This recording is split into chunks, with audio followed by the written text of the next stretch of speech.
আপনি টাকা দিলেই তো এক বোতল বাংলা হয়ে যায়। কেন? জায়গায় জায়গায় খিল দিয়া দিব, থাকতে পারবি না। শুরু করেন। আপনারা আসলে কি চান? আমরা এই দেশে বাংলা মদের ব্যবসা করতে চাই। সরি, বিড়ি করে দেশে আপনি বাংলার ব্যবসা করবেন? আগা ক্লিয়ার করতে যেমন পায়খানায় বসে বিড়ি টানতে হয়, তেমনি প্রনেশাখর হতে হলে একটু বাংলা খেতে হয়। জানি বাবা, কিন্তু বিজনেসের জন্য এত টাকা কোথায় পাবেন? আচ্ছা, প্রথমে আমি আব্বার কাছে যাব।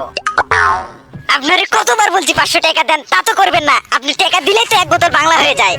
কেন? কেন আমি টাকা দেব? বাড়িতে ভাত পচিয়ে বানালেই তো হয়। আরে বাড়িতে কি একদিনেই বানানো যায়? আপনি জানেন না আমার এখন পিনিক উঠেছে?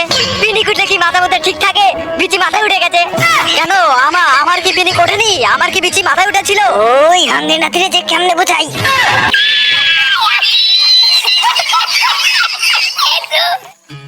শোন, নিজের বাড়িতে নিজে নিজে যদি বাংলা বানিয়ে খেতে পারিস, তার চেয়ে বড় শান্তি আর কোনো কিছুতে নেই। বাপের কাছ থেকে টাকা পাননি, তাহলে কিভাবে বিজনেস করবেন?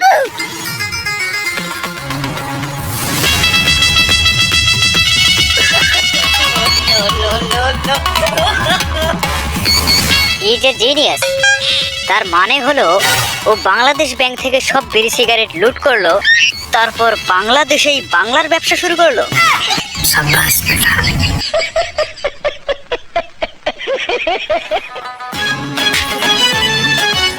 মিখাইল, ওইটা আমার বাংলা। আমার বাংলা কেউ নিতে পারবো না। জায়গায় জায়গায় খিল দিয়া দিব, থাকতে পারবি না।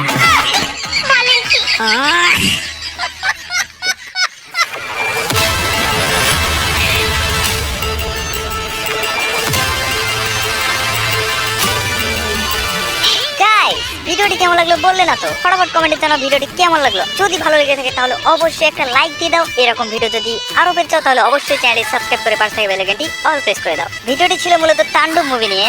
লজ্জাজনক হলো এটাই সত্যি যে 7 দিন না যেতেই মুভিটি পাইরেটেড ভার্সন বের হয়ে গেছে। কিভাবে এগোবে আমাদের ইন্ডাস্ট্রি? তোমাদের প্রতি একটাই আমার আবেদন থাকবে, আসুন যে কোনো পাইরেটেড মুভিকে না বলি। আর তাণ্ডব মুভি সম্পর্কে আলাদা করে কি বলবো, তোমরা অলরেডি দেখে ফেলেছো। মুভিটি এক কথায় অসাধারণ ছিল। তো সবাই ভালো থেকো, সুস্থ থেকো, বাই বাই।